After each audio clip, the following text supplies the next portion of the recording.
दिसंबर का महीना, दिल्ली में ठंडी हवा, शादियों की धूम और मेरे कजिन की शादी। मैं 2 तारीख को पहुंची और सीधा हल्ले गुल्ले में। घर में रौनक ही रौनक थी। अंकल, आंटीज, कजिन जिनको मैं सदियों से नहीं मिली थी, हर कोई बिजी था, इधर उधर भाग रहा था, चिल्ला चिल्ला कर इंस्ट्रक्शंस दे रहा था। मेरी प्यारी लेकिन हंगामेदार फैमिली। मम्मी ने मुझे तुरंत काम पर लगा दिया। सूटकेस खोलना, गिफ्ट्स अरेंज करना। बहुत थका देने वाला था लेकिन मज़ेदार भी। एक अलग ही एनर्जी थी। सब शादी को लेकर बहुत एक्साइटेड थे। मैं भी एक्साइटेड थी, खासकर क्योंकि मैं सिंगल थी और रेडी टू मिंगल भी।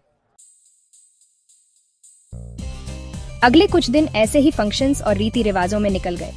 मेहंदी, संगीत, हल्दी, हर फंक्शन पिछले वाले से ज्यादा कलरफुल और हंगामेदार। मैं अपने कजिन के साथ डांस करी, बहुत सारी मिठाइयाँ खाई और गॉसिप भी की। इसी हंगामे के बीच मेरी नज़र उन पर पड़ी। विक्की, मेरे कजिन का कॉलेज का दोस्त, लंबा, शांत और एक मुस्कान जो ग्लेशियर पिघला दी। वो बाकी लड़कों से अलग था, ज्यादा शांत, ज्यादा समझदार। मैंने खुद को कई बार भीड़ में उसे देखते हुए पाया। एक दोपहर जब तैयारियां अपने चरम पर थीं, हमारी नजरें मिली। वो अकेला खड़ा था, थोड़ा खोया हुआ सा लग रहा था। मैंने हिम्मत जुटाकर उसके पास जाकर अपना परिचय दिया। हमारी बातचीत छोटी और थोड़ी अजीब थी। वो शर्मीला लग रहा था, जैसे कुछ बोल ही न पाए। उसी शाम मेरी आंटी ने मुझे विक्की के साथ बाजार भेज दिया।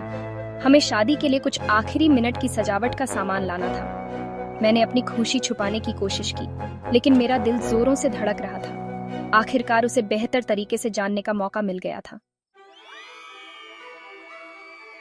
बाजार में बहुत भीड़ थी। हम लोगों से बचते बचाते हुए आगे बियाचा रहे थे। मालाओं, लाइट्स और बाकी शादी के सामान के लिए भाव-ताव कर रहे थे। जैसे जैसे हम चल रहे थे, हम बातें करने लगे। शादी के बारे में, अपने परिवारों के बारे में, अपनी अपनी जिंदगी के बारे में।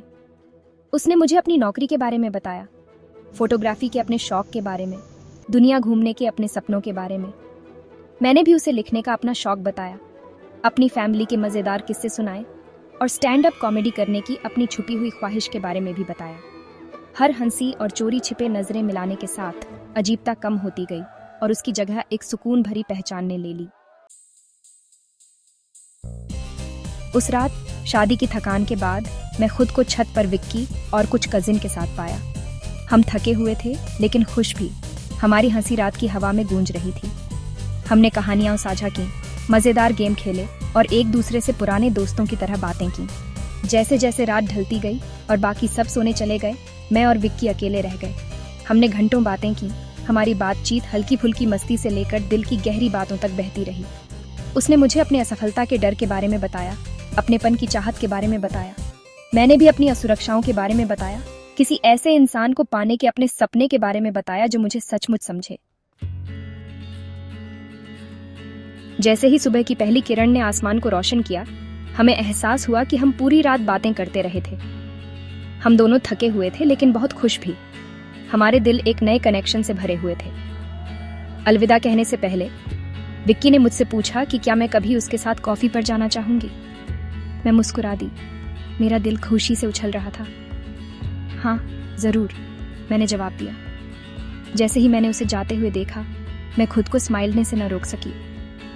इस शादी ने मेरी जिंदगी में इतनी खुशी और हंगामा ला दिया था, लेकिन सबसे शोरे बात, इसने विक्की को मेरी जिंदगी में लाया था। और जैसे ही मैं वहां खड़ी थी, उसे सुबह की ब्राइटनी में गायब होते हुए देख रही थी, मुझे ऐसा लग रहा था कि ये तो बस एक खूबसूरत शुरुआत है। हो सकता है, बस हो सकता है कि वो कॉफी डेट और भी कुछ खास बन जाए। शायद दिल्ली की सड़कों पर एक बाइक राइड।